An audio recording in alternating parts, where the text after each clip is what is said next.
Hello viewers, তোমরা সবাই কেমন আছো? আশা করি তোমরা সবাই ভালো আছো। তো ভিউয়ার্স, আমরা আবারও চলে এসেছি একটা দুস্থ গাছকে সুস্থ জীবন দেওয়ার জন্য। চলো যাওয়া যাক।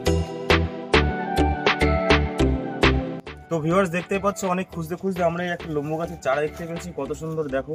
তো এই গাছটা দেখো, এই যে জঙ্গল, ঝোড় জঙ্গল, এর মধ্যে আশা করি হবে না, ওই জন্য আমরা এখান থেকে তুলে নিয়ে একটা সেফ জায়গায় বসাবো।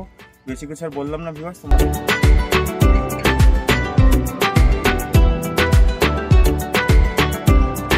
তো ভিউয়ার্স, ফাইনালি অনেক কষ্টের পরে দেখতেই পাচ্ছ কত সুন্দর একটা গাছ আমরা তুলতে সক্ষম হয়েছি।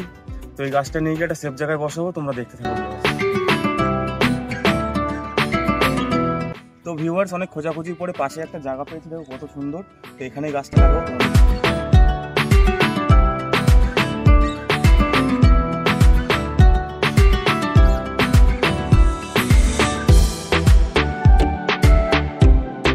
তো ভিউয়ার্স, ফাইনালি আমাদের গাছটা লাগানো হয়ে গেল।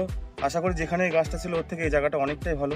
তোমাদের ভিডিওটি যদি ভালো লাগে তো অবশ্যই লাইক করবে, কমেন্ট করবে, শেয়ার করবে এবং বন্ধুরা আমাদের চ্যানেলটিকে সাবস্ক্রাইব করতে ভুলো না কিন্তু। Tata guys.